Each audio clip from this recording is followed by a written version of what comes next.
Joes and my folks, and welcome to another Play Weird stream. My name is Ben of Ashehold Art, and you are going to be accompanying me on a little bit of hobby for the next couple of hours. So, I have decided to take a little bit of a break from the Charles Hoffman core box that we've been working on, the augmented keyword stuff. And I thought it would be quite interesting to show you guys how I go about preparing a miniature for painting. So I've got where's the box? There you can see it better there. So we've got Brutal Fate. You can see how the models look on the back of the box. And we're going to have a go. We'll see if we can maybe get both of them built, but I'm not as fast as Trent Dennison. I don't know if you saw him today, Mr. Lightning Airbrush Man. I don't know. Anyway, yeah, not as fast as him, but we'll see what we can get done. So, first things first. I think we should talk about the different tools that we use. So, we've got boom, boom, and boom. So, we've got, some people call this an X-Acto knife. X-Acto that's a brand name. So, basically what we have here is a scalpel blade. And you can actually, on a lot of these style of knives, you can take them out, you can change them. I've got a few different types of blade, different shapes, but I usually just stick with the scalpel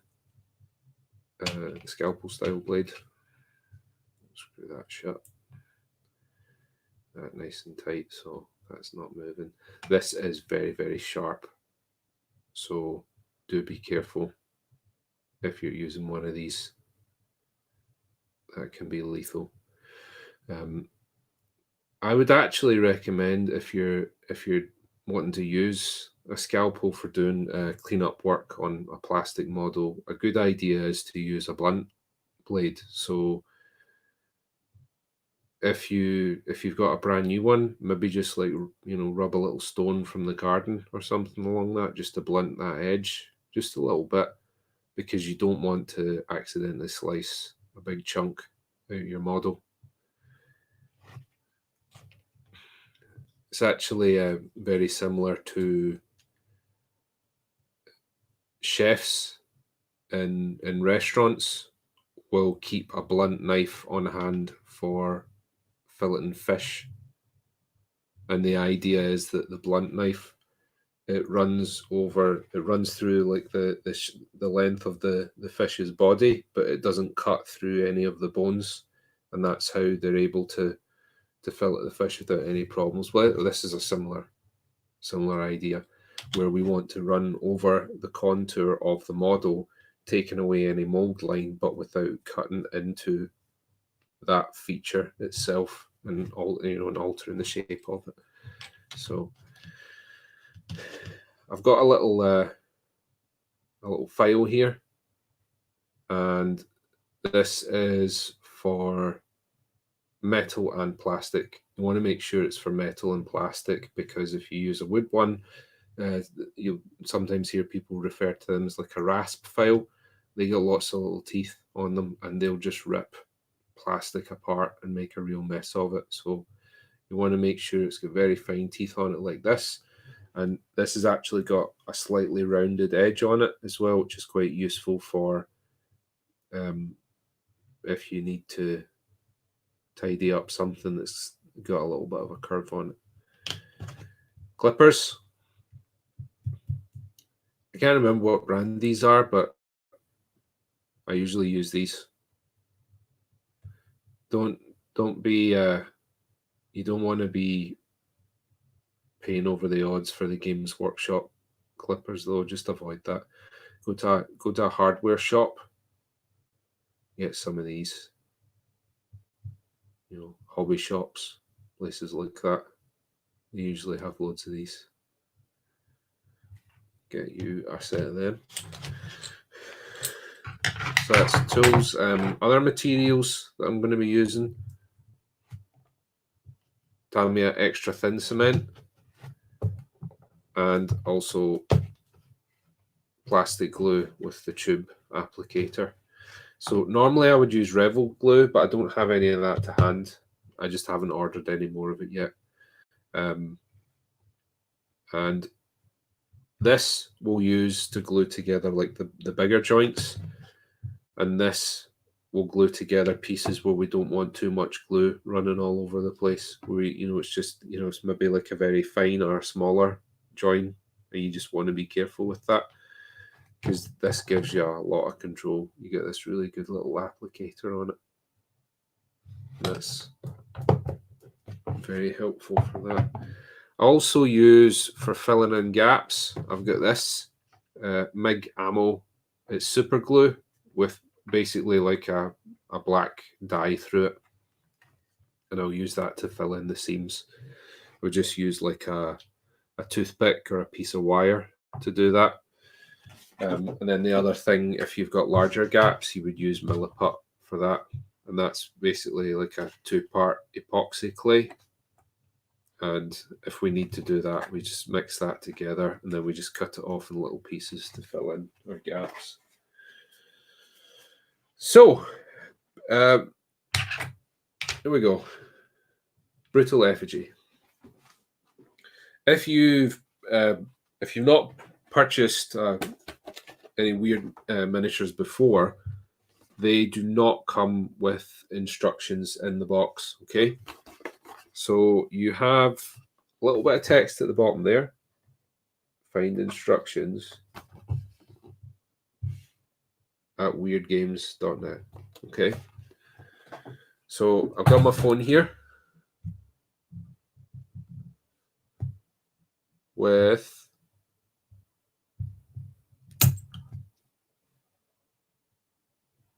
my build instructions on it. Yeah, so it's this sort of schematic style, and it's important when we're gluing it on to follow the order that things go on. So, for example, the little collar piece goes on before we put the head, etc. But we'll worry about that when we're ready to start gluing things together, because for now we're just going to get to work with clipping these off. So I think what we should do is, rather than clipping everything off right away for cleanup, is we're going to take bits off at a time. So we've got this torso piece here, and then we take clippers, we get in. So if you're not too confident with using your clippers, you would maybe want to come a little bit further down there to clip that off. I'm going to go up here because it's going to give me a little bit less cleanup. And then we got this is torso there. And I think what we'll also do is we'll take the collar and go right in there. And I think we'll go a little bit further up this time because I don't want to destroy any of the detail there. So we'll just clip that there. And then it means once I've got that off, I can just snip that just there. So once you take that off, what you want to do is have a little look, and we're looking for what you would call signs of manufacture. So that would be things like mold lines, and scars from the sprue. Anything like that we want to get rid of, because we want to be fairly thorough with this. So I'm just going to very carefully. Using the tip of the blade, okay, not the, we don't want to use this here because that's going to take off too much. And what we want to do is very carefully, we're just scraping that away.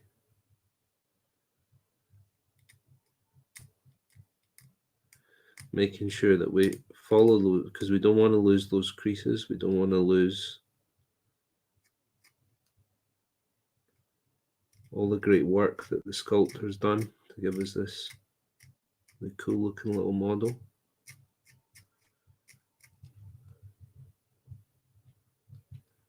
So you just follow those lines like so. Just get rid of that mold line. So the reason that, you know, some people would maybe think that something like this is overkill. The reason we do it is because, first of all, I think it looks better when you don't have any signs of manufacture. That, you know, for even if just for a split second, the viewer forgets that they're looking at a miniature and thinks, "Oh, I'm looking at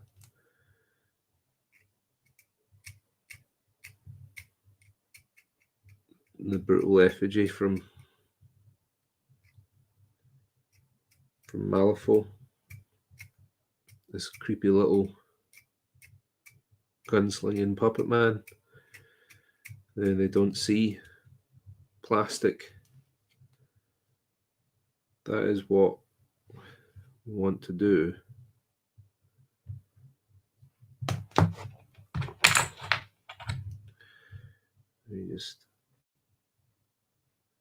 When I'm using the file, I'm not sure at all. I'm just very gently.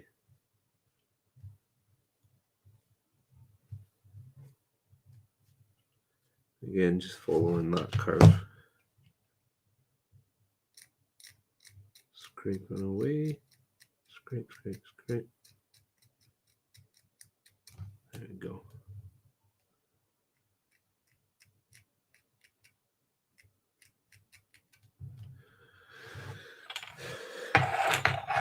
It's suddenly gotten very warm again in Scotland.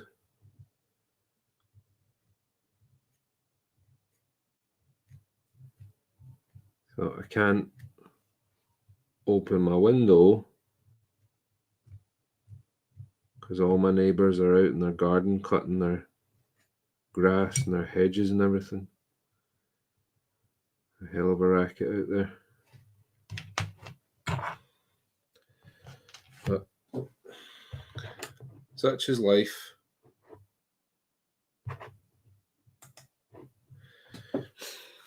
So let me know if you have any hobby related questions whatsoever. It doesn't need to be about building and preparing models. It can be about anything.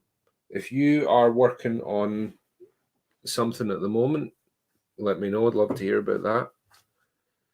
Or if you just chilling out, just want to hang for a bit, then chat away.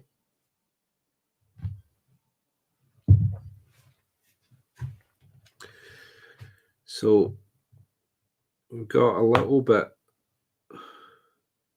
hopefully you guys can see that. There's a little bit just catching there where we're going to put a join. So we want to remove that. So what we do, because we want to have as much control as possible, is I'm bracing my thumb against the plastic and I'm just very gently going to scrape that away like that.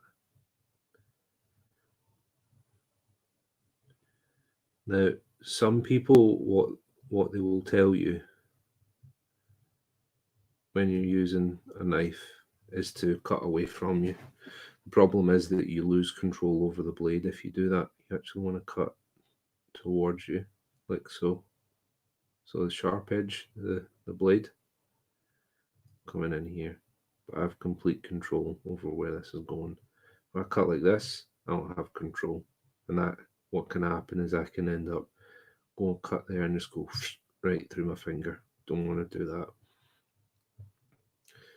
Also, it is worthwhile saying at this point, if you're ever not sure, just ask for a little bit of help.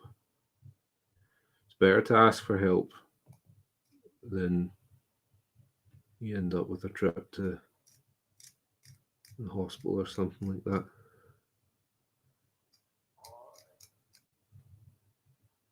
These blades are no joke.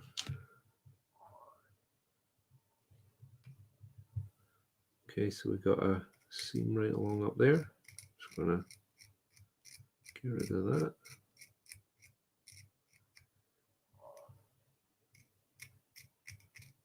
Like so.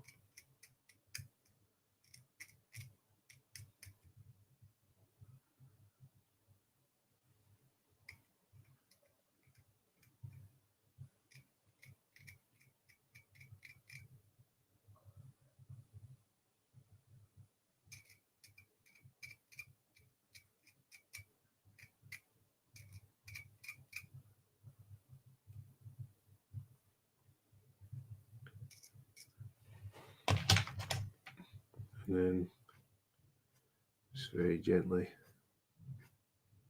filing that away.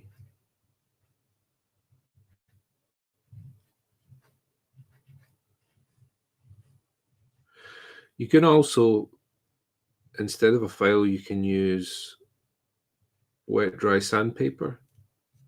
And in some respects, that's better because when you wet it, it's going to mean that you're not sending all that dust everywhere.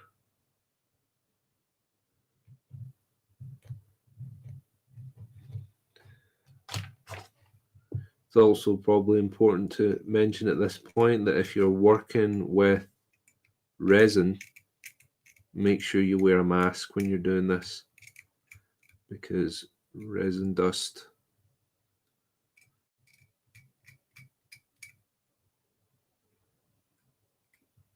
is not good for you. A mask, or preferably respirator with filters on it. Okay, so let's see how this is shaping up. So you call this dry fitting. What I'm doing here, where I'm just testing how the pieces fit together. And we would always do that. You always dry fit before you glue, because sometimes you can make a mistake. You maybe have a part that looks quite similar to another one, and you've mixed them up, and then you can end up gluing parts together that don't belong together. So giving that a little test fit. So I'm going to go to this glue because I want a good solid join between those big pieces. And I think it's blocked. Okay, well, I'm just going to use the Tamiya glue. I can't do it just now because I'm indoors, but what you can do to unblock applicators like these is you can get a very, very thin piece of wire and just pull it through. That'll unblock it. And then another thing that you can do, you need to make sure that you're outside to do this, and you need to be very, very careful. But if you take a match or a lighter holding this away from you, what will happen is that will burn away anything that's stuck in there. But you need to be very careful if you're doing that. My personal motto is dry fit your, you know how that rhyme should end.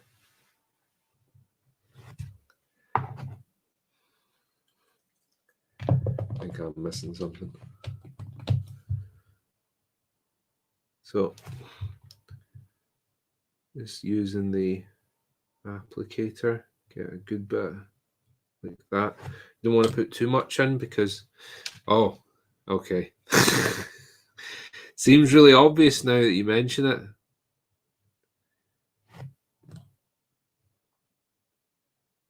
But yes, dry fit your proverbial. Can't say it on here because we're being good.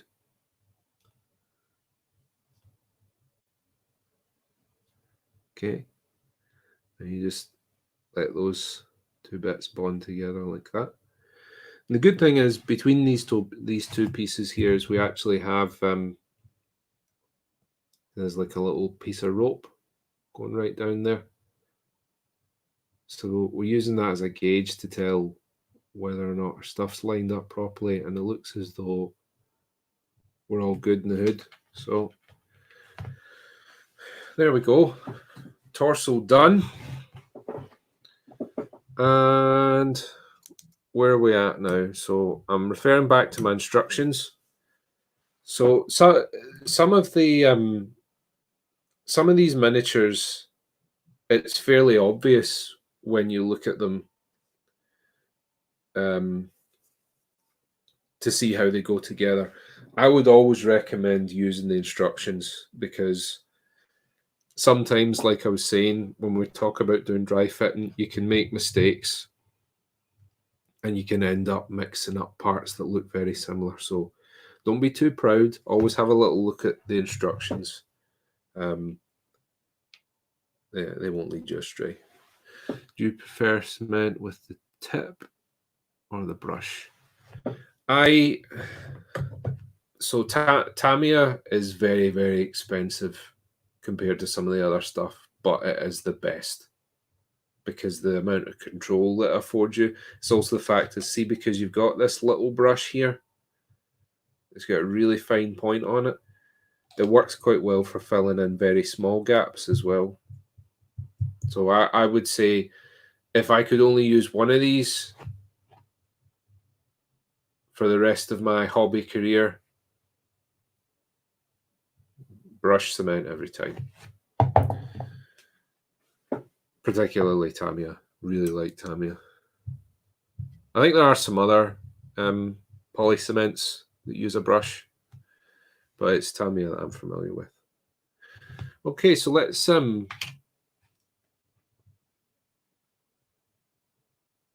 do his arms.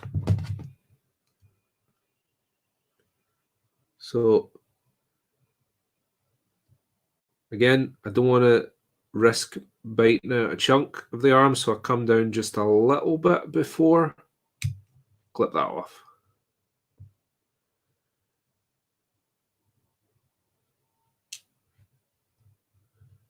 Same thing again here on that holster. Boom.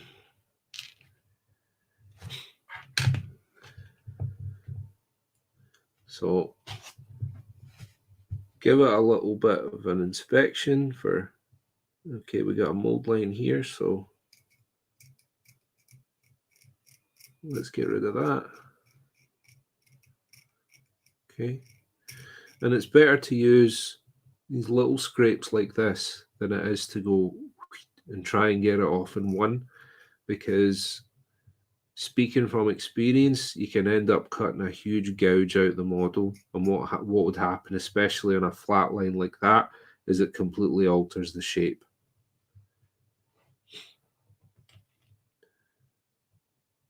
And that, you can fix that, by the way. If you do that, you don't have to go and get a new model. So it takes a little bit of time, a little bit of patience. But if I did that, you know what we just said, if I ended up accidentally cutting a gouge out the model, which I've done before, I'll take a little bit of Milliput. I'll show you these. It's like a two-part epoxy clay. So you just knead the two together until it's all even. And then I would stick a little lump of that in the bit that I'd cut out, wait for it to cure overnight, and then I would go back and just file it down or sand it down until it forms the shape that I need. So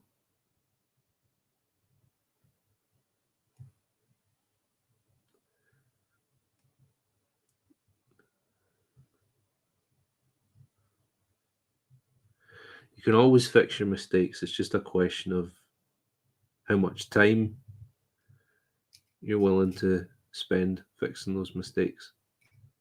If you're working to something like a deadline, then sometimes it's worthwhile to just get a new model and start again. But it's good to keep little mistakes, models you've made errors on, things like that,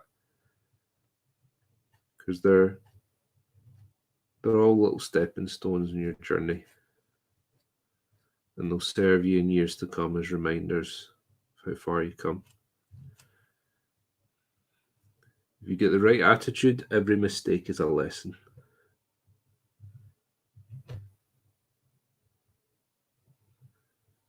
So just looking for any pesky little mold lines,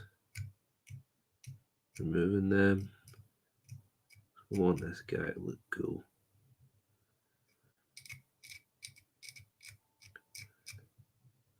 We want people to think they're looking at brutal effigy, not a brutal effigy miniature. So I'm just looking. So I think, because I'm realizing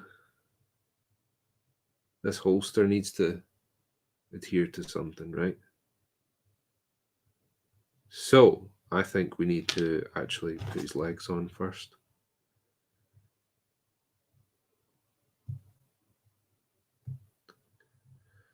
So I'm gonna go and do that.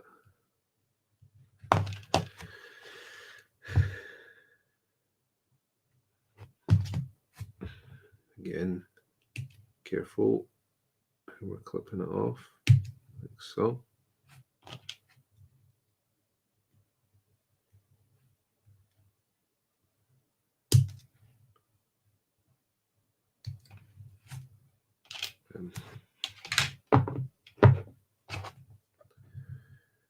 There we go. So we got a chunk there. So again, we're adopting this bracing. I'm not going to cut any more into that because the file's going to do the rest of the work for me. Or if I had sandpaper. I've got sandpaper on the way. I just don't have any on me just now. But that would be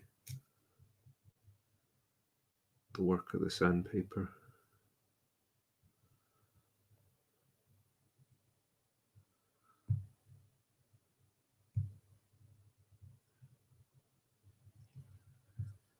I'm just gonna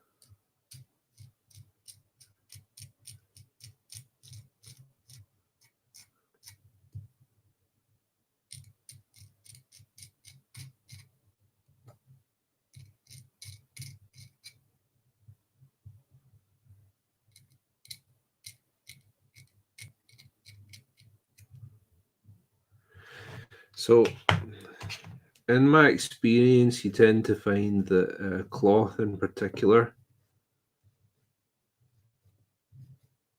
when it's in multiple parts like this leather duster, that tends to need quite a bit of filling. So I think we're probably going to have to do at least a little bit of filling on this guy. So hopefully I can talk you through a little bit of that too.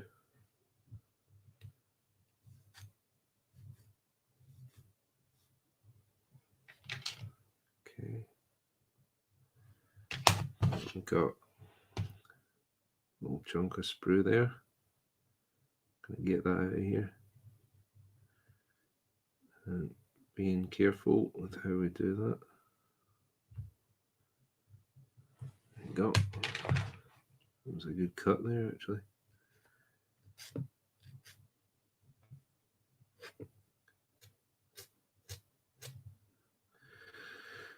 So see if you do cut a mold line or a little chunk of sprue off of something and you're not too sure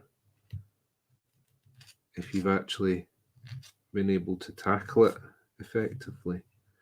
A little thing that I like to do, use this as an example here, is I just take the tip of my nail, just run that across there, like that.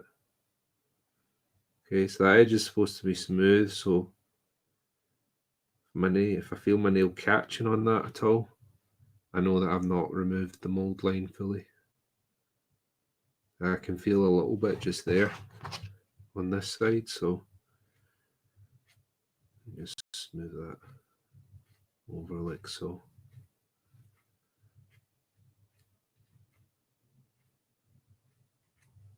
Yeah, there we go. There's just a little bit there, but that's us. Got a little bit of sprue just here, I think I want to get rid of.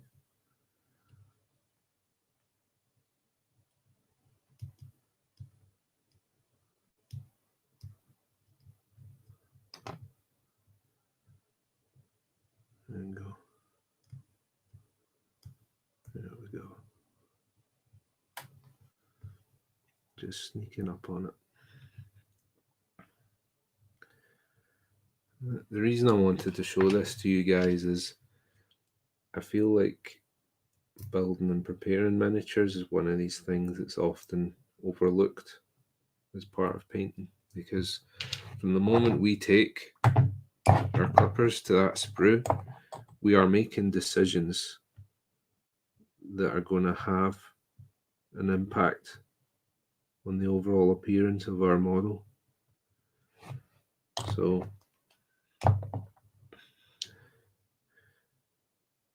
you can probably see here why this little brush applicator is so useful. You get very narrow pieces here, and some people, what they'll do is they'll apply glue on both sides. I don't want to do that because I don't want to end up flooding it. So I'm going to push these pieces together. And if you've never done any modeling like this before, so what this poly cement is doing is that it actually melts plastic very slightly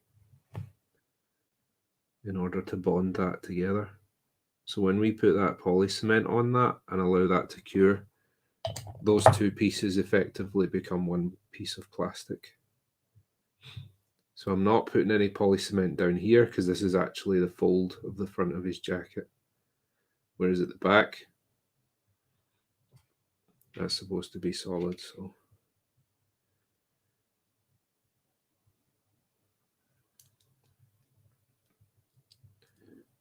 and do a little dry fit like so. So he's got a little turn on his torso just there.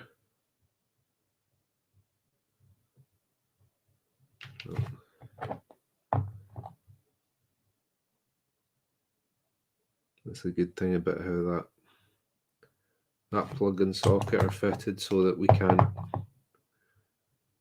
put that together the wrong way. So a little bit of help there from the clever people that put this little guy together. So then we're just gonna pop him in there like that. Yeah. So we're getting there.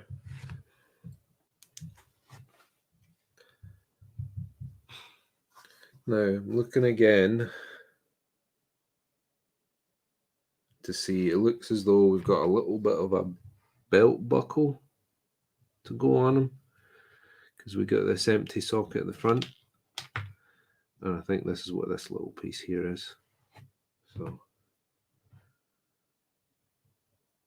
clip that off.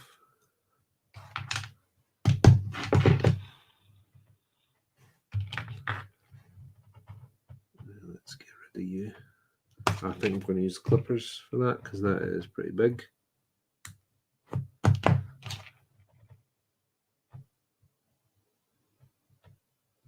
There you go. Get that filed down a little.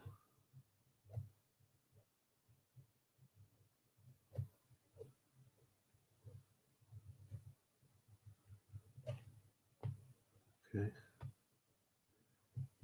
Check to see. Yep, that's still a little bit lumpy. Do the little fingernail check.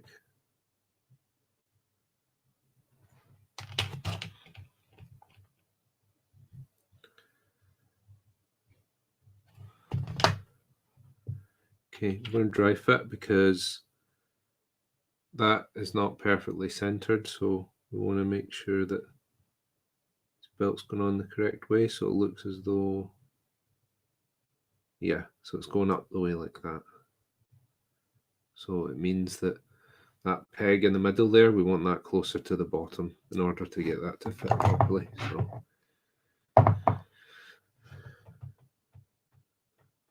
dry fit, dry fit, dry fit. Dry fit your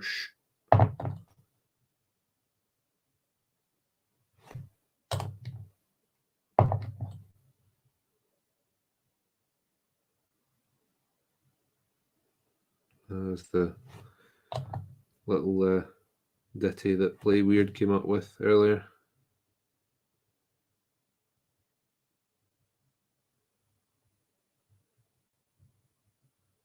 Push that in. Yeah, good bond on that. Hey.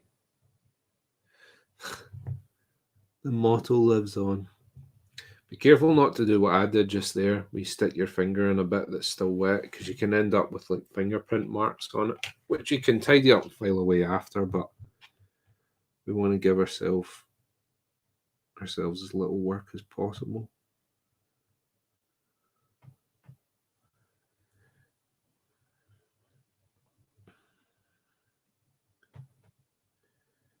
Okay, just file this down a little bit. I think this gun's going to be a wee bit tricky. So.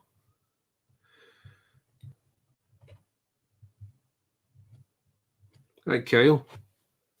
Doing something a little different today. Just preparing a model for painting. Because the moment we lift our clippers to a model, we're making decisions that are going to impact how it looks overall in the end. So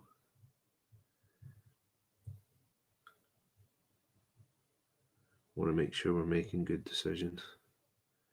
I think we want to have that sitting a bit like that.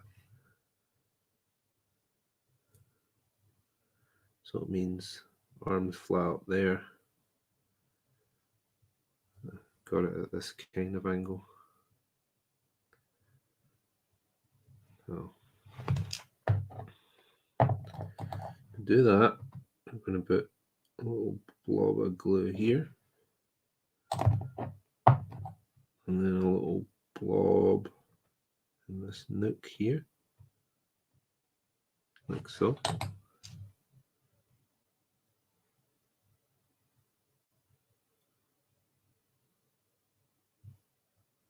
And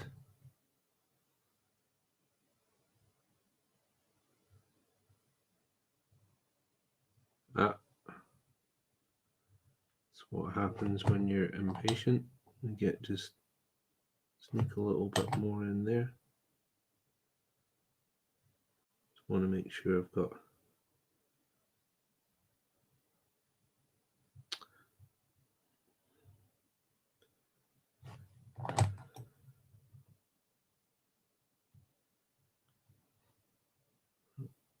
holster.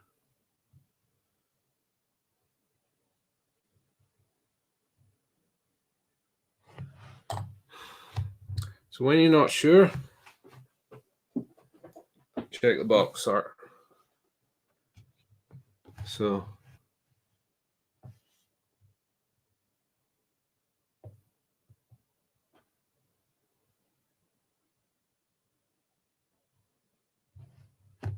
we're pretty much in the right kind of area with this guy. Just need to adjust a little bit. I can see that there's a wee bit of a gap up in there.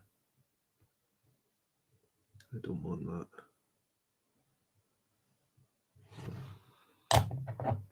I really put that little brush in my paint pot there.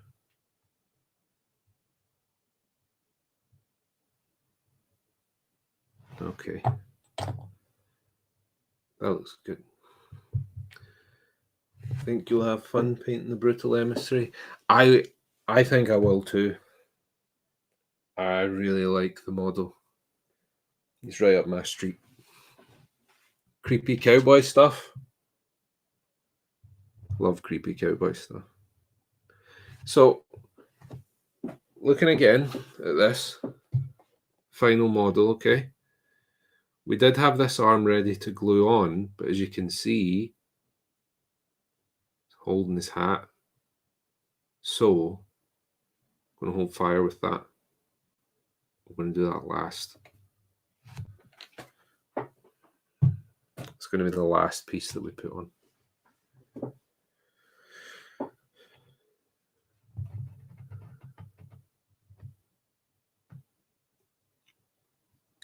So back to the blueprint. And what do we see? Well, I think this collar here can probably go on now. Now this is going to be a tricky one to clean up. Anything where you've got studs,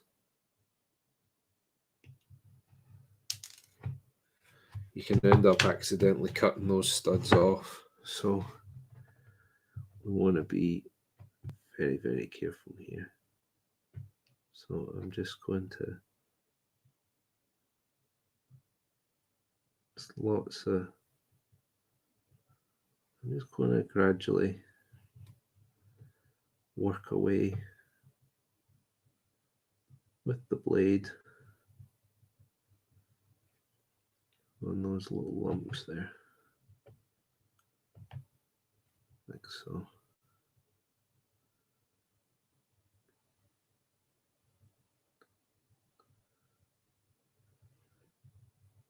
I really want to avoid slicing off that detail there.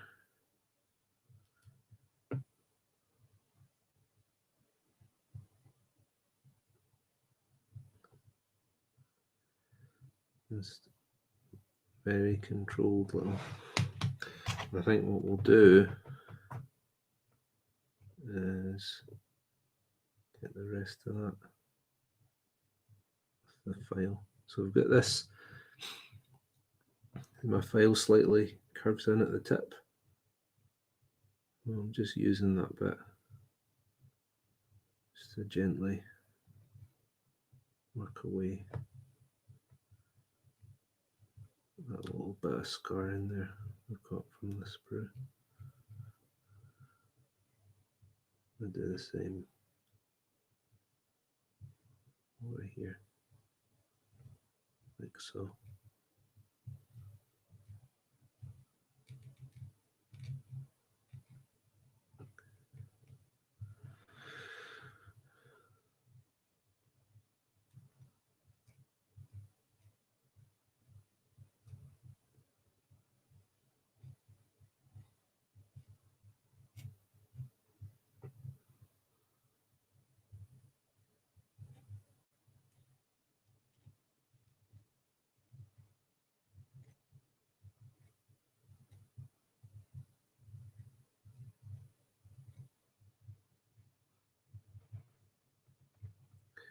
Just be patient with it.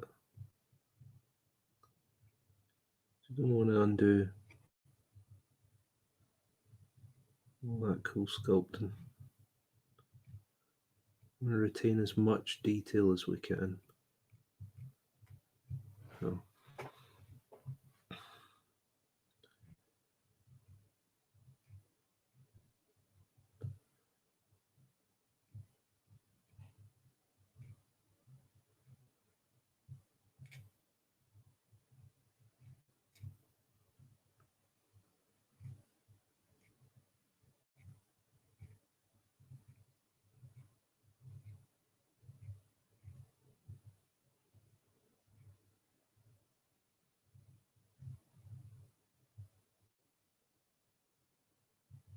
Still quite a bit in there, so just gonna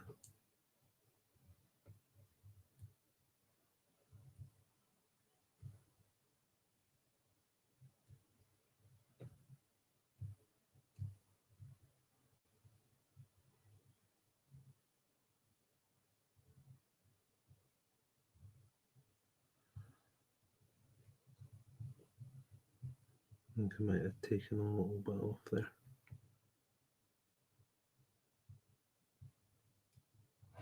Okay. Oh, nearly lost my blade.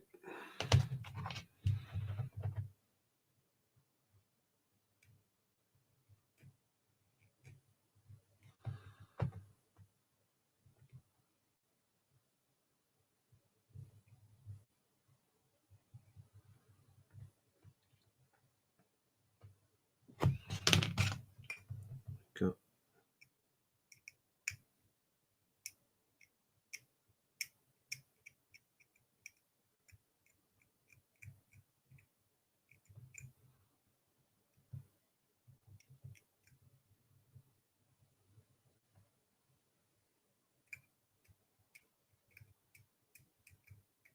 Get rid of those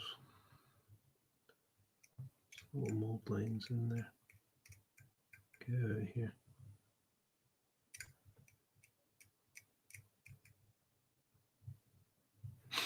If you've got lots of stuff in the way,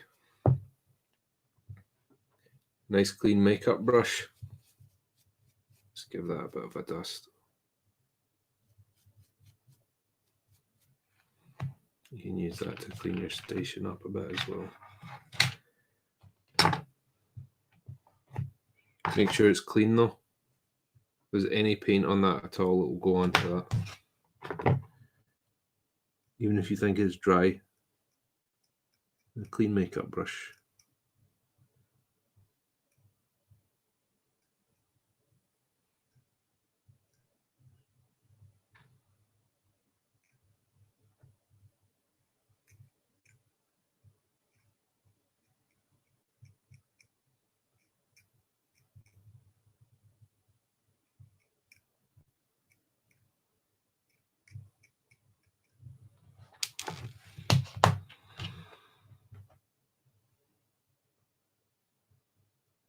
Okay, and so this is just a ring, so it doesn't really matter how that goes on. So just get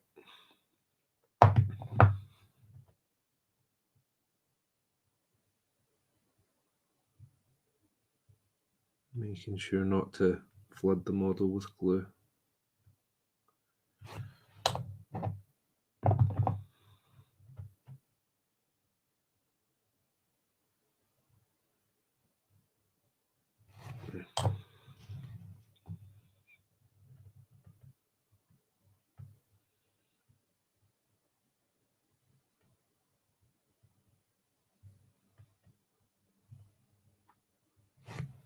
And then to really get that bonded, you just go around this again. A little bit of the cement there. I'm just gonna let that bond a minute. Now, get its head.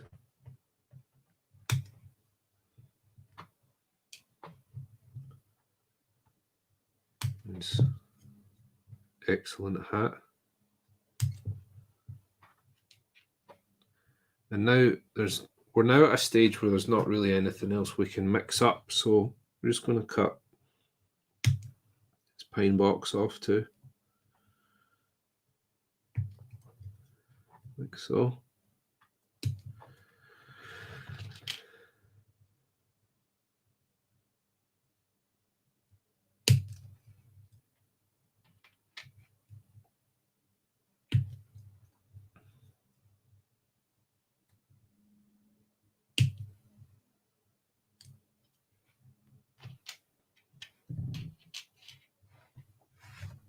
All done with that, so I can go.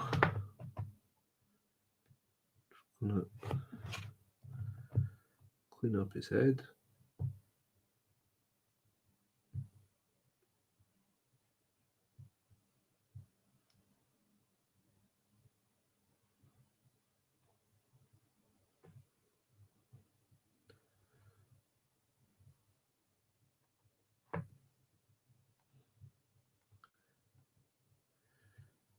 Check him for mold lines. This bit's actually pretty clean. You got one in the middle there though.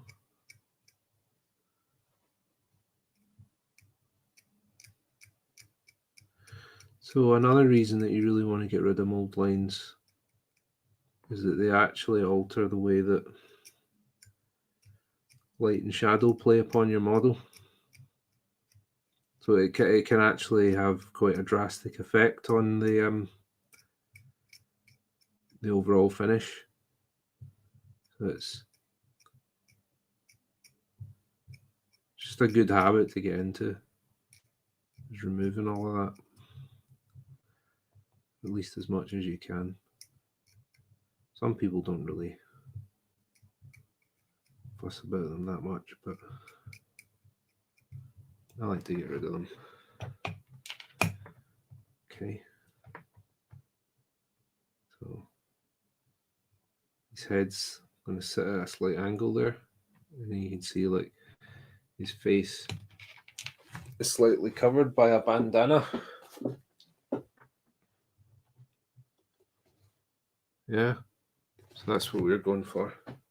He's almost sort of looking over his shoulder a little.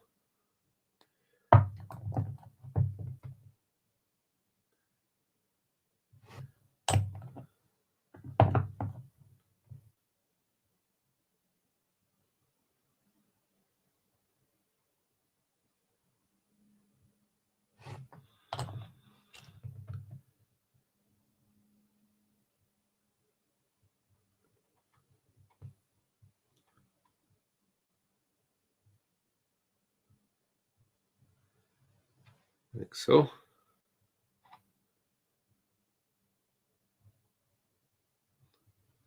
Making sure that's properly lined up.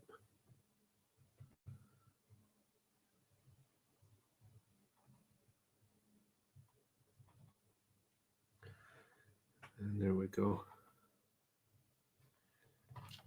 Now let's clean up his hat. We've got two pretty obvious chunks of the sprue there. Let's get rid of those.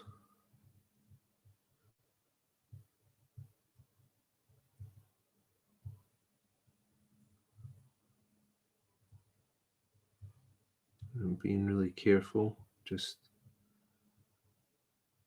taking a little away at a time because I don't want to cut into that hat and ruin it. I'm looking for mold lines.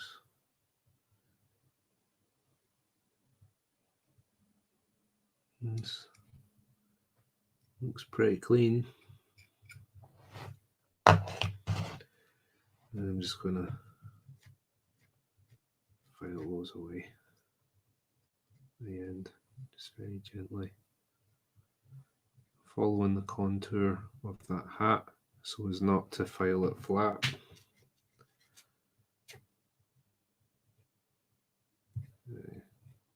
Just like that.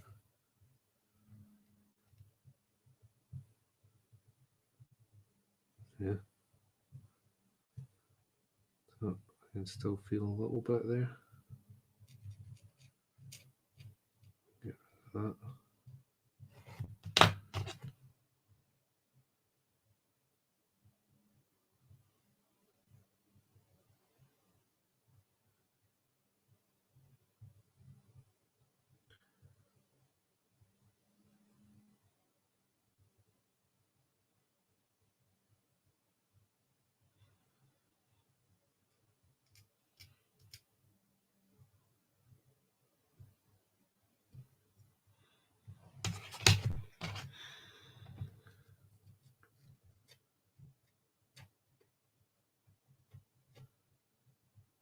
Okay.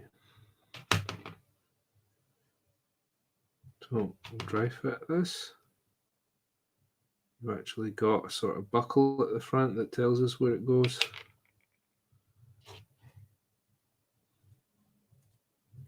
There's still a little bit at the front there I want rid of. A little stubborn bit.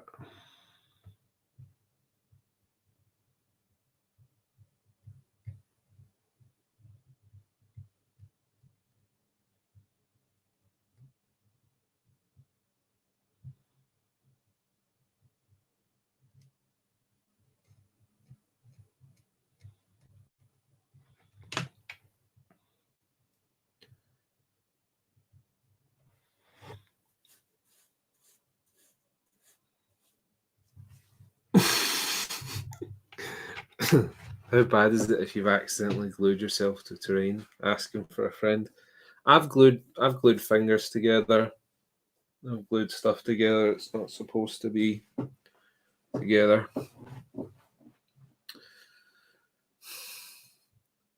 I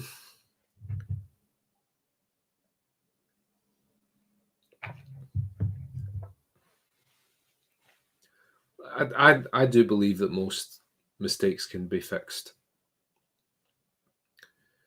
but it's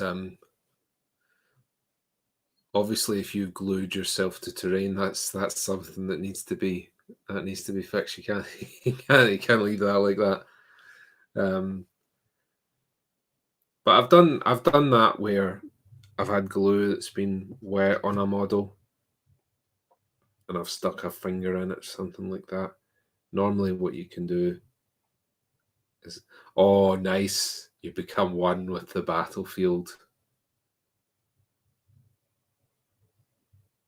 Nice.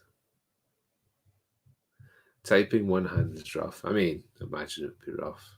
Of course, I would never glue myself. Yeah. No. Do you know what the worst thing for gluing yourself together and stuff to you for is when you're magnetizing all the time with that. So I'm wondering whether I want to leave the hat separate to make painting the eyes in a bit easier. And I think I'm going to do that. So what I would normally do if I'm doing a sub-assembly, which sub-assemblies sound very wild and complicated, but really all it is having pieces of the model separate in order to make painting easier for you. Or at least that's the reason that you should do sub-assemblies. It should be all about making it easier for you. It should not make things harder. And I would strongly suggest that you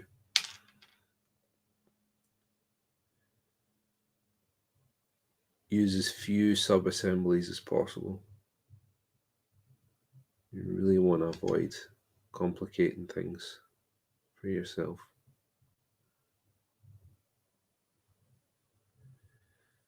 So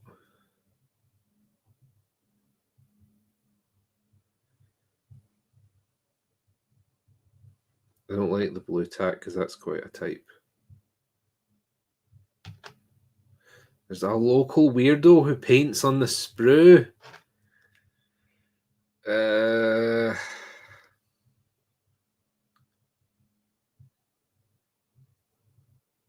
It's not something that I would advise.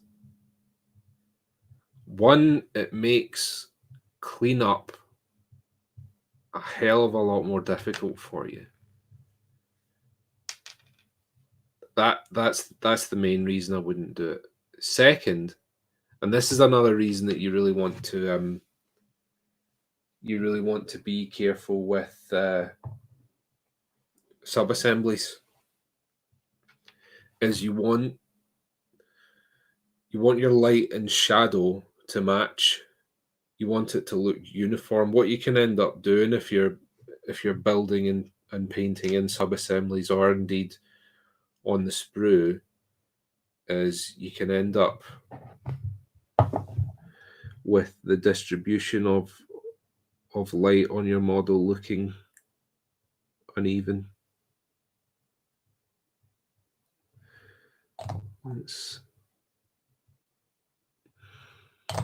You want to avoid that if you can. And it looks good. Well, more power to them. It's not something I would do though. So another way you can do sub-assemblies, take a little bit of super glue. And I mean a tiny bit. So I've got this little bit of wire here.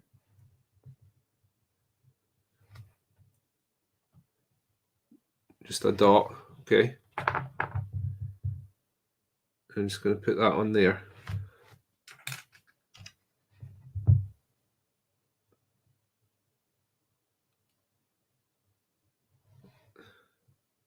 Like so, okay? So the reason that you can use blue tack to tack together your sub-assemblies for when you're priming, or if you're doing like a zenithal prime or a little bit of airbrushing, like a pre-shade, anything like that. And it's important to do that if you're working with sub-assemblies to try and keep everything even. Another way you can do that, like I've just done, is you just use a little dab of super glue, just enough just to bond the parts and no more. And then what that will mean is that once I'm all done with any like pre-painting, as it were, airbrushing that I'm going to do on this model, is I can just snap that hat off, because it's stuck together, but it's not formed into a single piece of plastic as it does with the poly cement. So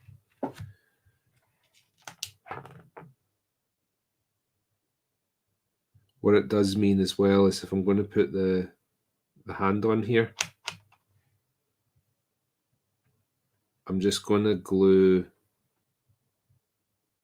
his hand on. Oops.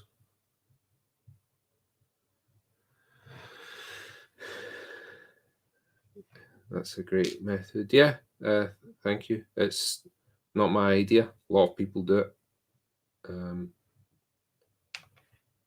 And it works really well. I'm probably going to do it with this pine box as well. I'm going to hold fire gluing the hand on because the hat's still a bit wobbly. So let's clean up the pine box. So we're pretty much home free now. I don't need to consult the diagram anymore, because all we've got left to build is the pine box, which it's keyed, these pieces here, because this piece has got the 2 indentations. This one doesn't. So we know exactly how this is going together.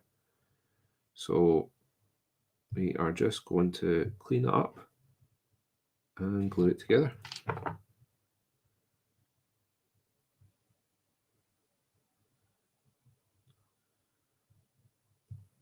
Oops.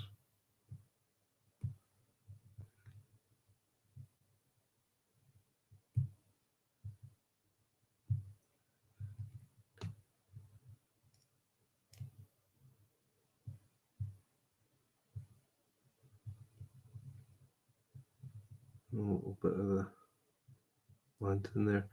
Now, when you've got a piece like this where it's just hanging on by that little bit of chain, what you want to do is support it with this hand here. So I'm actually holding it. I'm not holding it here, here.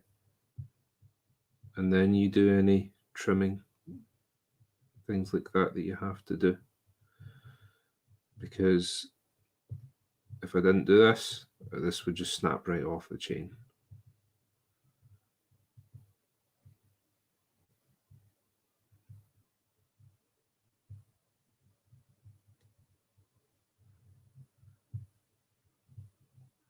go.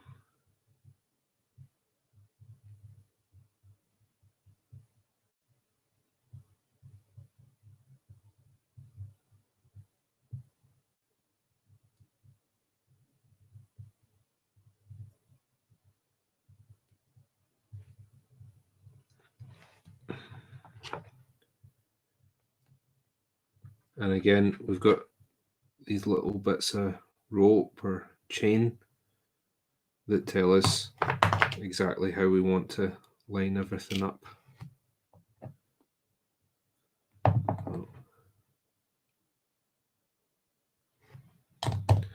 So this is exactly the kind of piece that I would normally use the thicker glue on, just to ensure a nice strong bond, because as you'll see here, I'm having to really go at this with the brush because it's a large open area. So normally, to save a bit of time and energy, I would use my it's normally Revel I would recommend.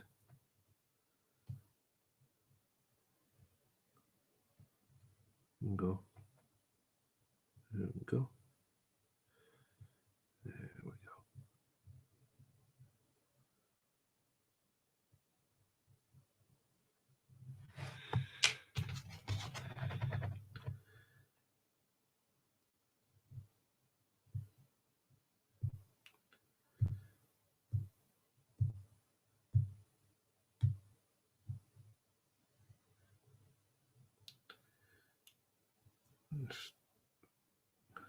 Oh, that's a stubborn little bit. If ever you're working on cutting away a bit of plastic and it's being particularly stubborn, that's a good time to stop trying to cut it. Try a different method, because there's a pretty good chance that that blade's going to go through your finger.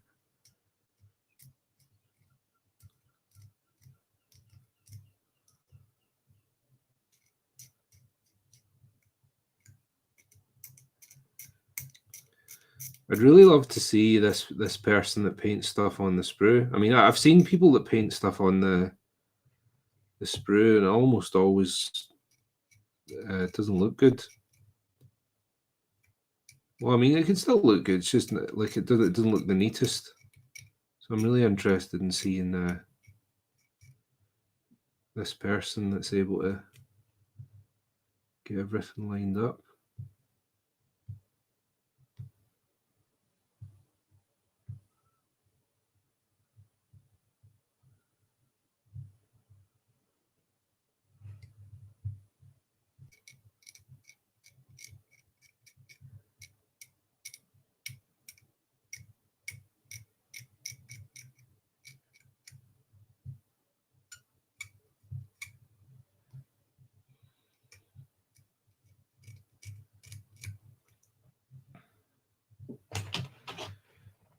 Got this little with the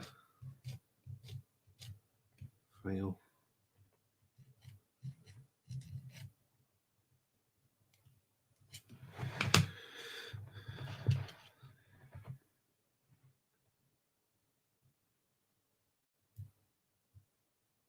I'd say so too, Sebastian. It seems to me like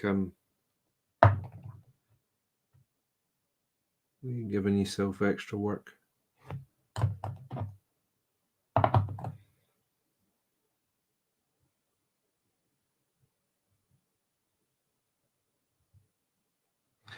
have no idea how they weave this horse.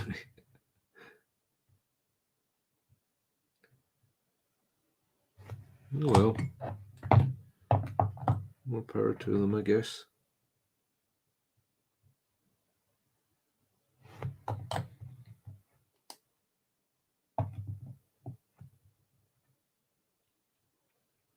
I've seen people do that. Sea bass. Seen people do that, and it looks really cool. The guy that painted a sprue, but what you know, he painted everything on the sprue, framed it. He done like hazard stripes on the sprue itself. So made it kind of a feature. So I guess you could do like Celtic knotwork or something like that. If maybe you've got a model that you're really fond of or something like that. Probably be a cool thing for like a lot of companies, I imagine, would be all over something like that. So we're going to do pine box as a sub-assembly. But before we do that, still got an arm to go on.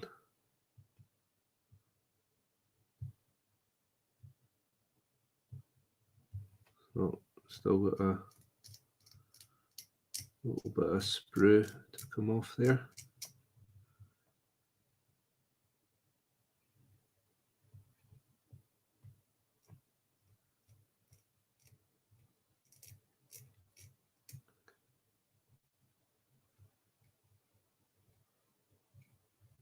There you go. Out of here. Get those mold lines.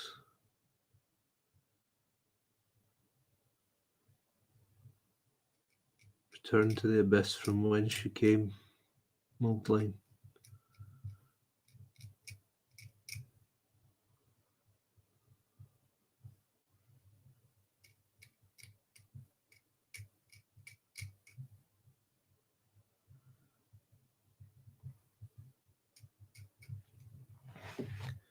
Looking nice and clean. So we're going to attempt to fix this arm in place. So we've got a little indentation there that I think the back of the arm should line up with.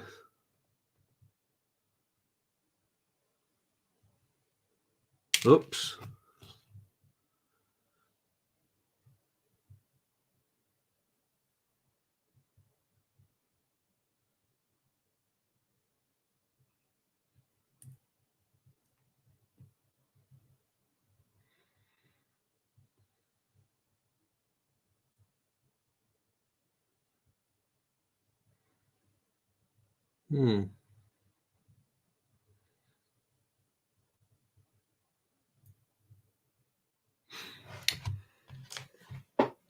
Look at the box again.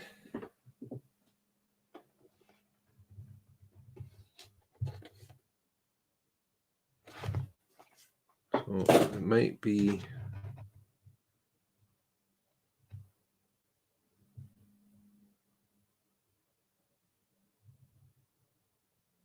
the angle that we're at.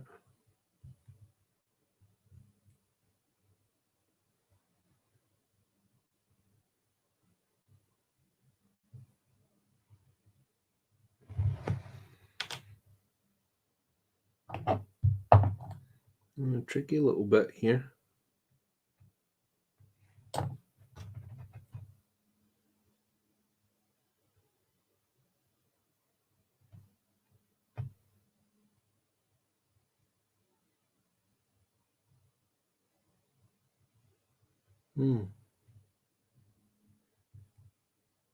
Maybe come around the front a bit more.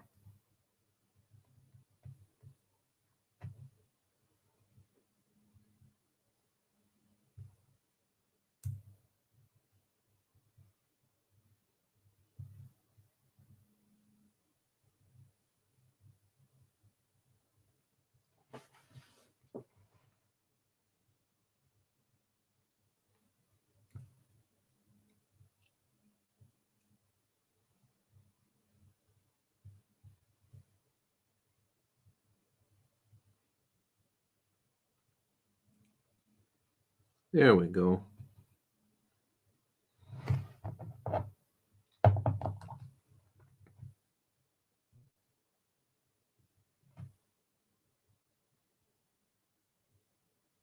Help that bond a little bit there. Just put more in there.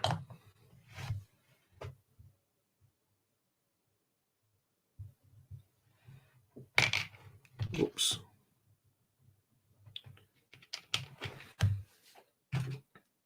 We're going to do same again, super glue. Just a little dot on there, just to help it stick on, like so. Whoops.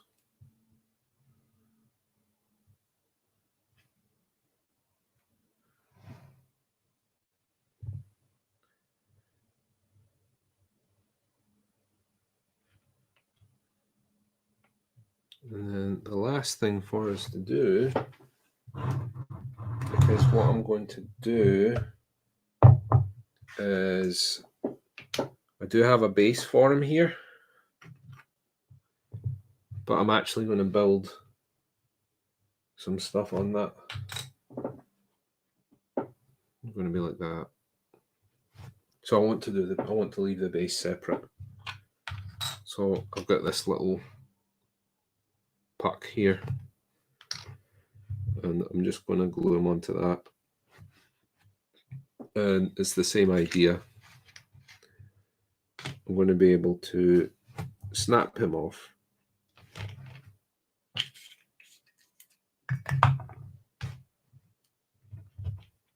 When I'm done with painting them, and I'll use either a strong wood glue or a UV resin.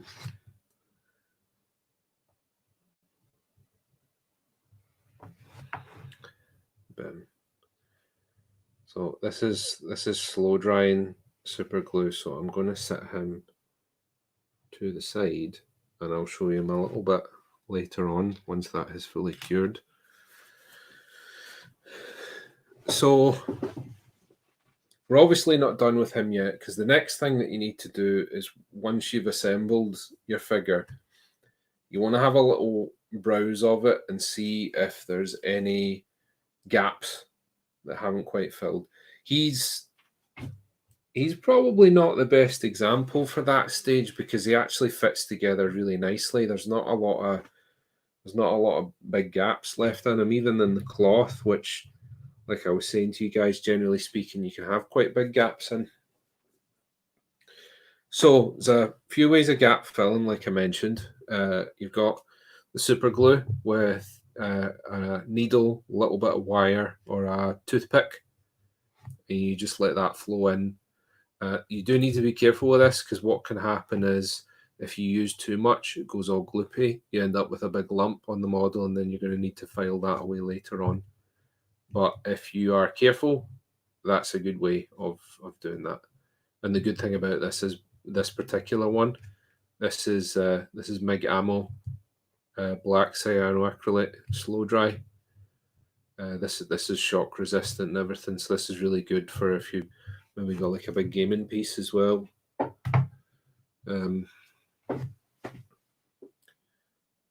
So you need to be careful with super glue, because that can leave lumps on your model.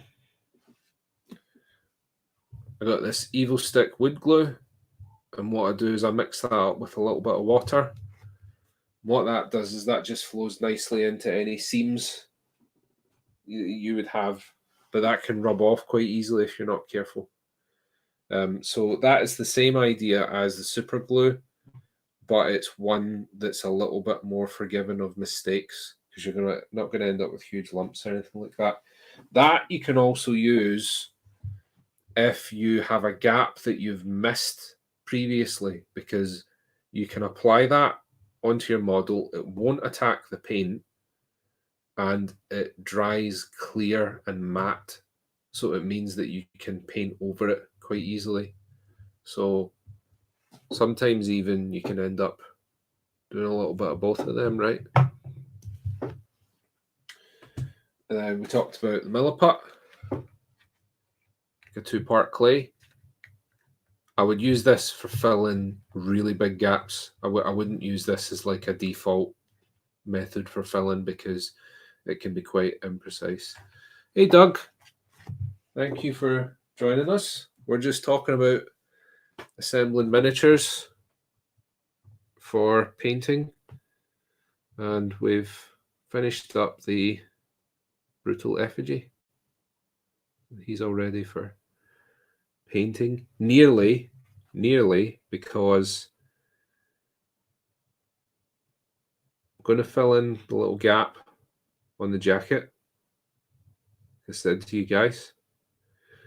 But then there's one last thing that I would do before I prime this guy.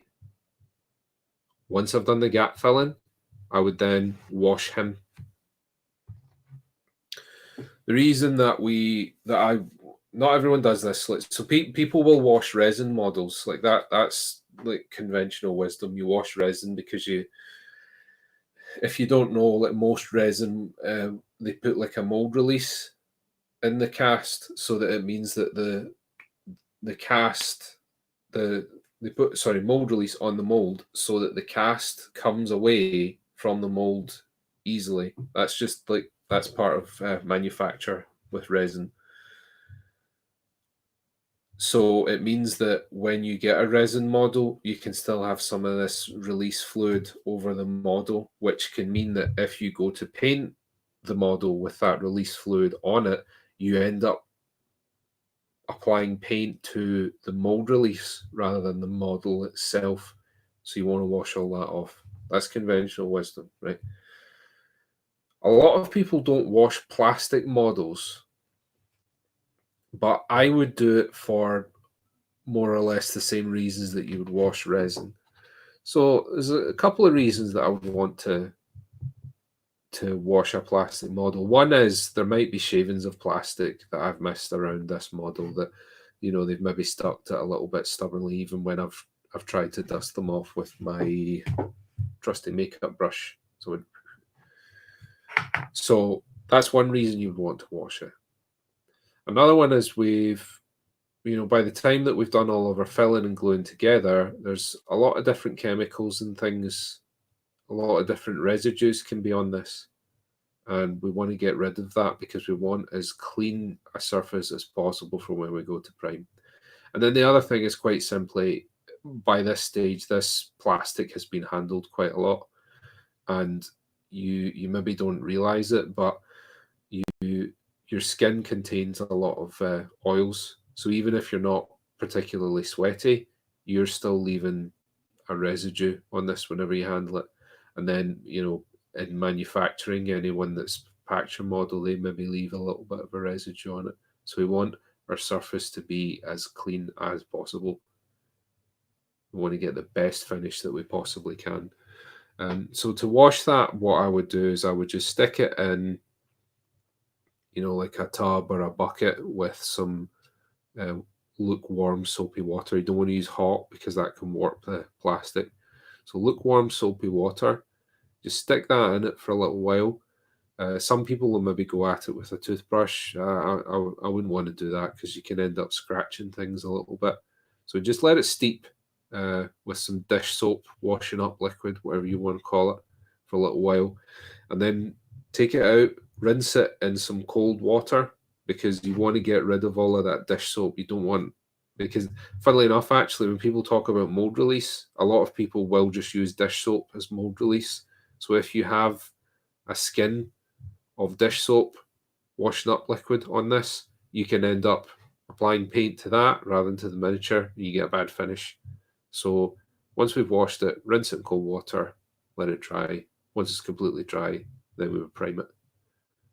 So he's going to get a little wash tonight once the glue's fully cured on him.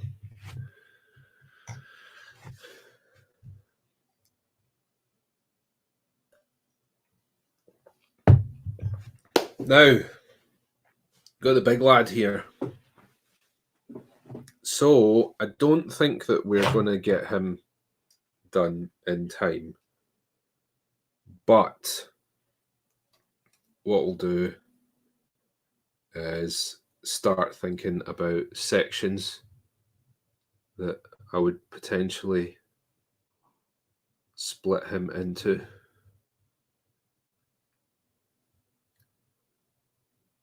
For painting. So first things first, like we were saying earlier, Weird Miniatures. You've got all of your instructions on the website. So on my phone, if my phone will cooperate, I'm going to attempt to pull up the schematic for the Brutal Emissary.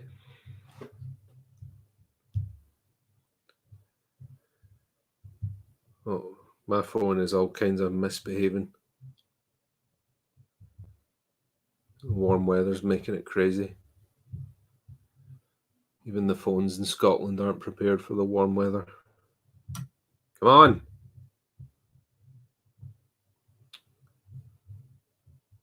No.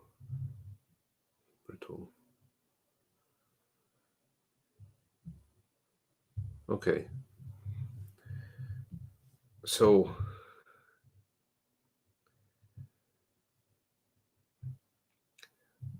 looking at the, I'll put this spray down for a minute. So just looking at the schematic, you can see already, or at least I can see, that there's stuff that's going to want to be done in sub-assemblies. So the first and most obvious one is this cage, right?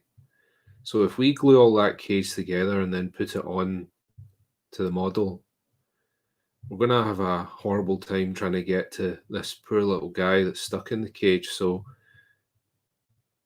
we need to think of a way that we can paint him separately of the cage and then put the cage back together. I think the body is all going to go together. So we've got cage, body, and when I say body, I mean like chest, legs. We'll do that together, I think. I think coffin we'll do separate, and I think we'll do the head separately because we really want to make that head pop. So let's have a look at this cage, and then we'll try and figure something out. So sometimes you are going to need to do a little bit of tinkering with something in order to come up with a solution. So I'm going to clip all of these out. Again, when I'm clipping out, I'm being careful not to go right up to the quick and risk losing some of that detail, because it's got the studs again.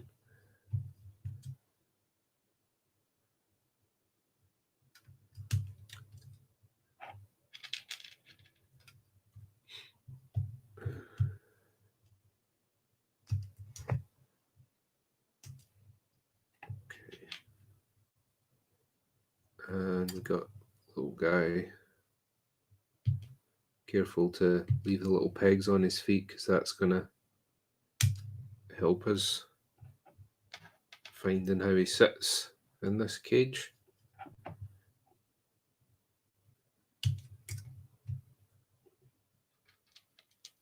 Arm and the other arm.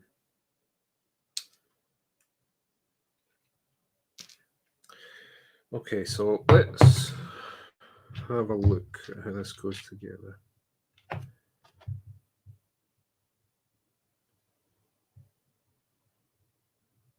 So he sits in his cage like so. Obviously he can't go the other way. Has to go that way. And again, very good to leave the pegs on there, because you get this grid that can cause you a little bit of confusion if if you ended up chopping them off, it'd be a little bit more difficult to find where this guy wants to sit. You trim them a bit. It's not quite wanting to sit.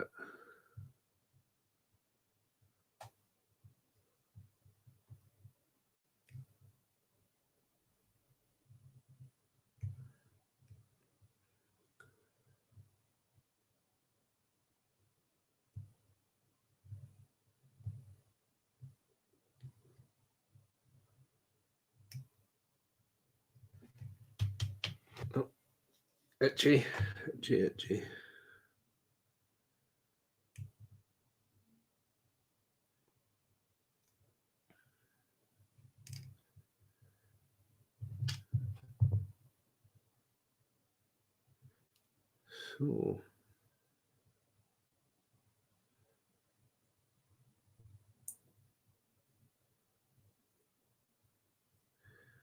So we've got some of these hang a little bit low.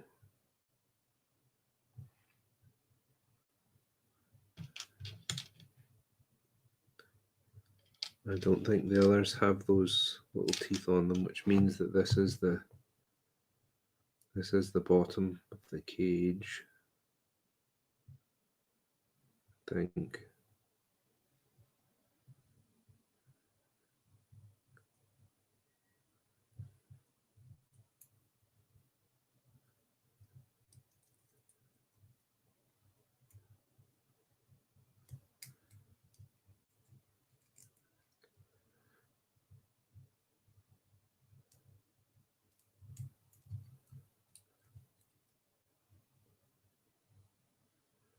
So we could, maybe we could put the,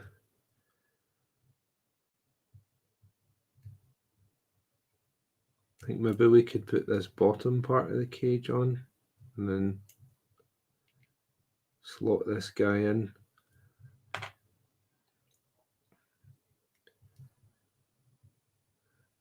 Some of the thought you sometimes have to give to doing a sub-assembly.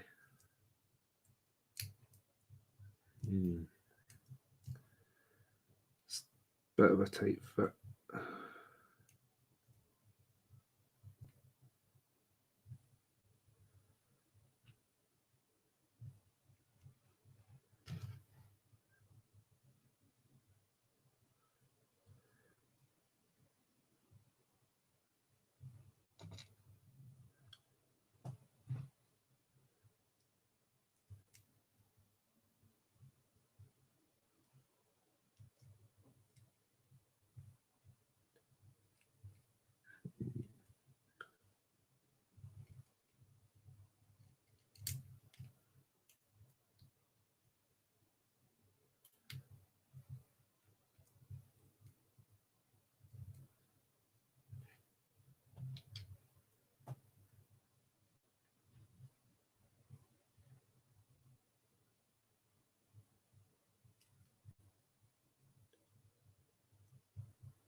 I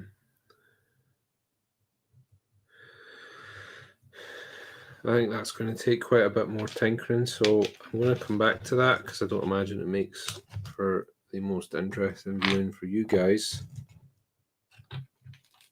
But I'm going to need to give him a bit more thought. But let's get started on the body.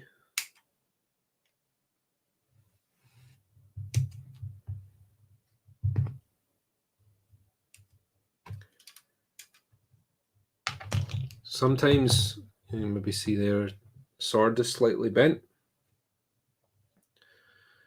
So what I would do there is I wouldn't try and force it back into place. You know, just like bending it. Plastic always remembers the shape that it was originally cast in. What does that mean? So if I was to introduce some kind of heat source to this and exposed it to that heat source for a long enough time, assuming it wasn't intense enough to actually melt the plastic, what would happen is this would go whoop and straighten right up into its original shape. So easiest way to do that is I don't know how readily available they are in the likes of the States, but in the UK, pretty much every household has an electric kettle. So all I would do is get a pair of cooking tongs and I would just hold this over the kettle, over the spout, and then I would boil that kettle. And then when that steam comes blasting out of there, it's gonna right that back into shape. And then I would just chuck that into a bucket of ice water. It'll immediately harden back into its original shape. So that's how you fix something like that.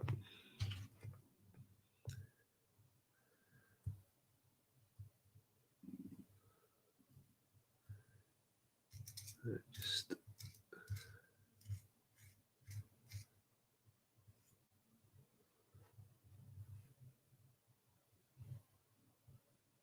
yeah, yeah.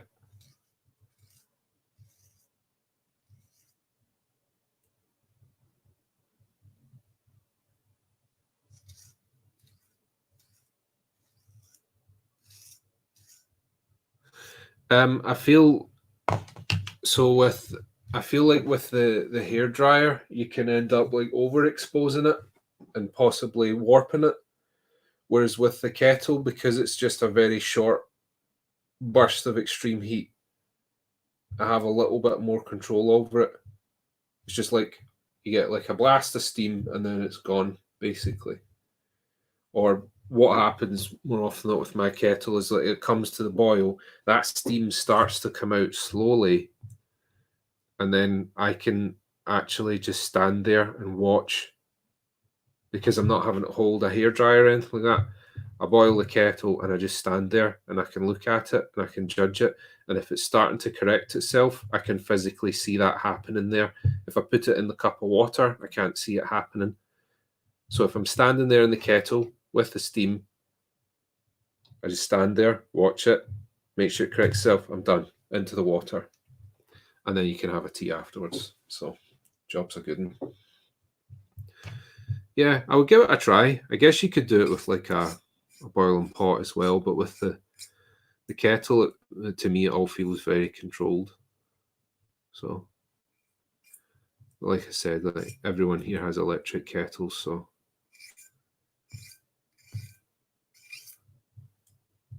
that's how we're able to do that so easily. I suppose you could do the same thing with like the whistling kettle on the stove. Or a tea kettle technology. I don't know if you're being sarcastic or not. It's just that I heard a couple of friends in the States say that an electric kettle can be a little bit hard to come by.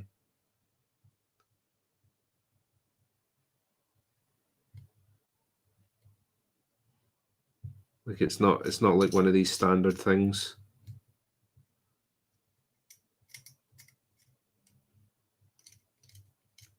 You know, whereas if like I was talking to a room full of guys from the UK and I'd said to them, "Oh, just stick it over your kettle when it comes to the boil." Oh yeah, yeah, cool. They would all have that. Every house have a kettle here, electric kettle.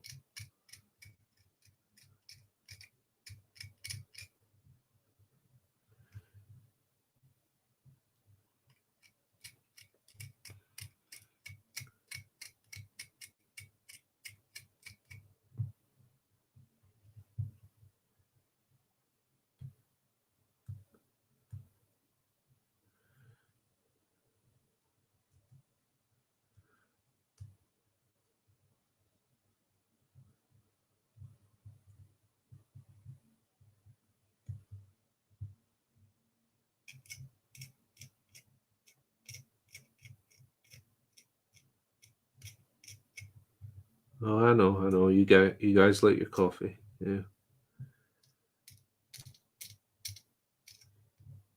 I don't actually drink black tea, what you guys would call English breakfast tea. I prefer generally green teas,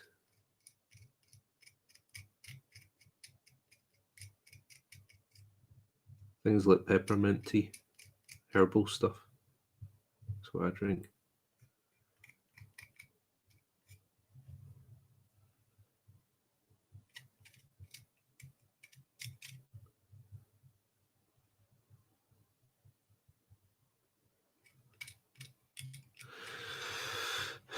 Um, well, I mean, I can't say I've tried grass, so um, I'll have to take your word on that, I guess. But I depends on the green tea that you have. That's what I would say. It's different palates as well, because like to me,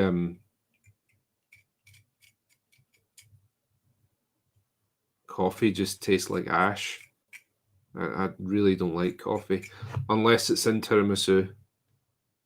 I love a tiramisu.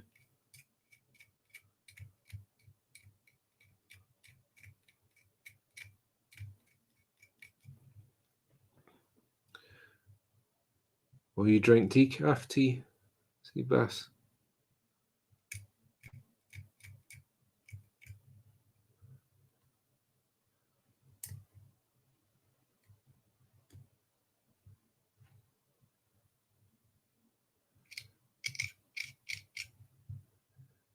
This brutal emissary is a big old boy compared to the brutal effigy.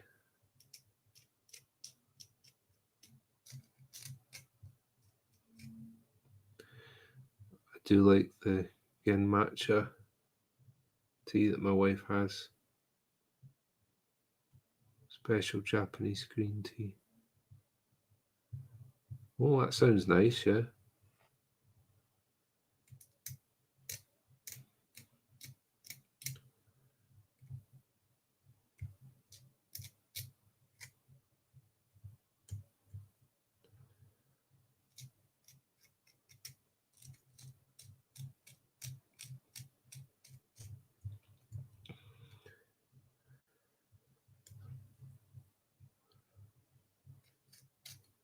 Prompts a lot of eye rolling, but green tea is also very good for you. Winter melon tea. That sounds really nice. Winter melon.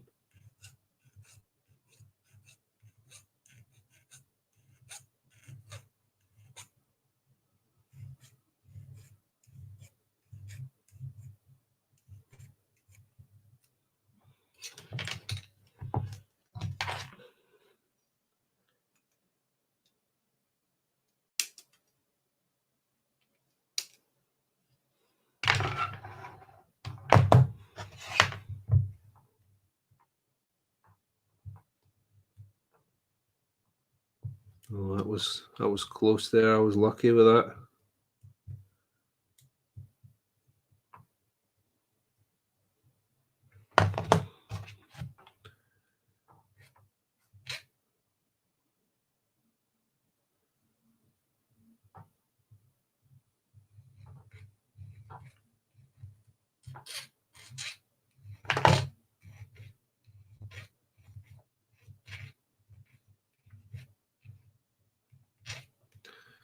Well, look at this. The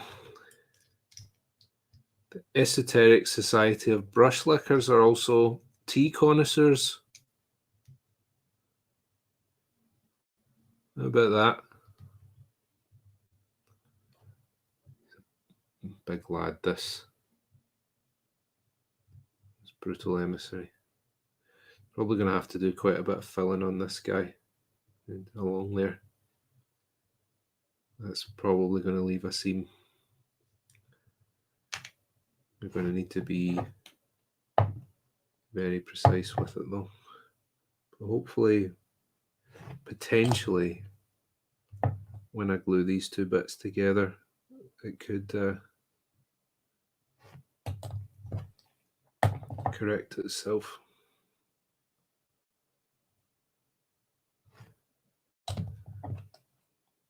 A Lapsang Souchong smoked tea that tastes like a campfire. That sounds nice.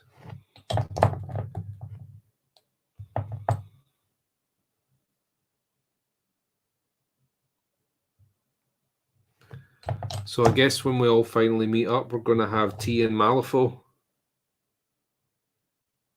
Tea and Malifaux, not tea in Malifaux. I bet that could potentially be a bit unpleasant. Malifaux teas made by the Gremlins. Yeah, tea and Malifaux.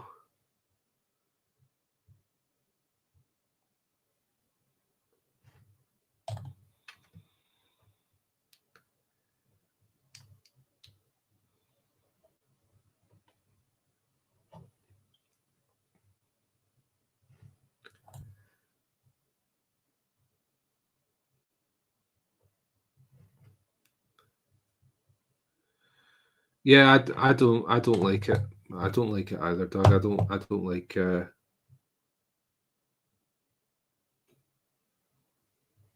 English breakfast tea, Earl Grey and stuff like that.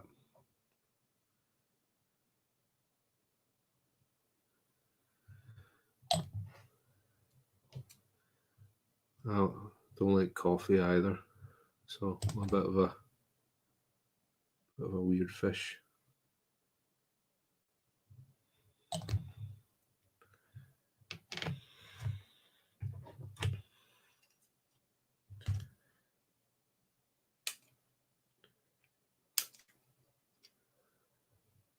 Oh, you are a big... Oh, sorry. My bad. I thought you said you're not a big fan.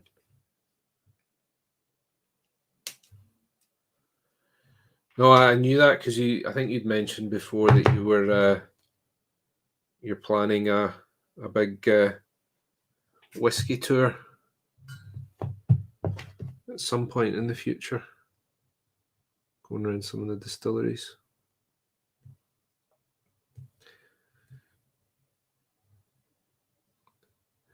I do not drink at all. I never acquired the taste, as they say. But I do like using whiskies and things in my cooking.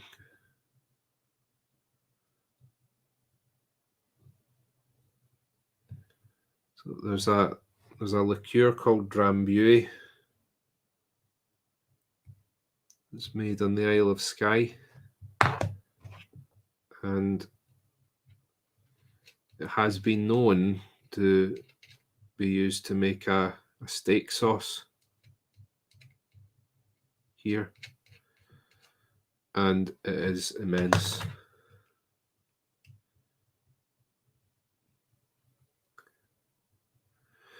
Like I say, I'm not a drinker, so I wouldn't know.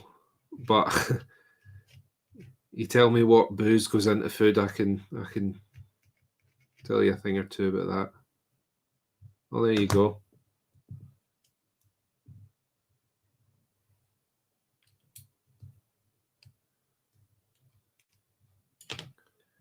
Yeah, Drambuie sauce makes a great steak sauce.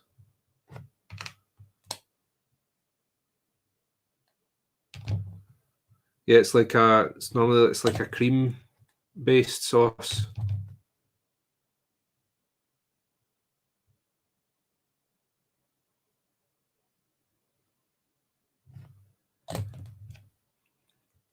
It's really nice.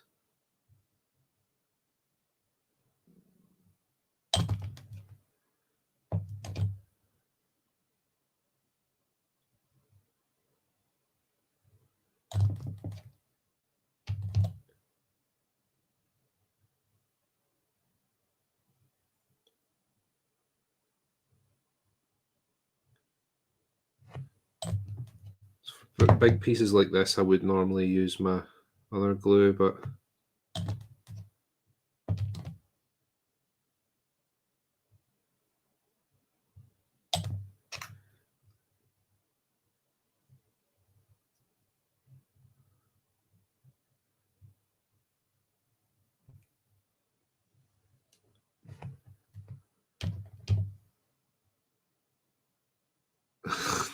tie fire.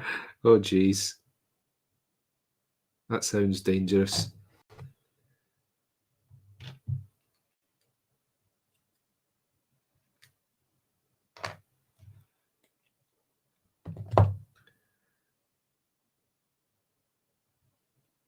It's certainly smoky. Sounds it.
Just fill these bits in.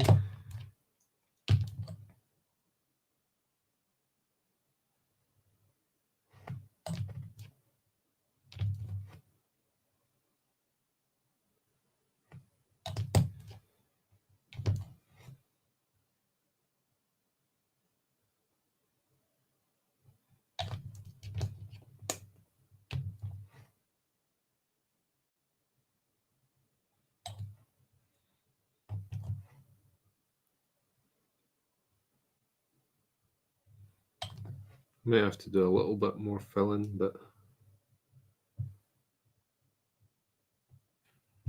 he's definitely taking shape.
That's a good chunky bit of plastic there.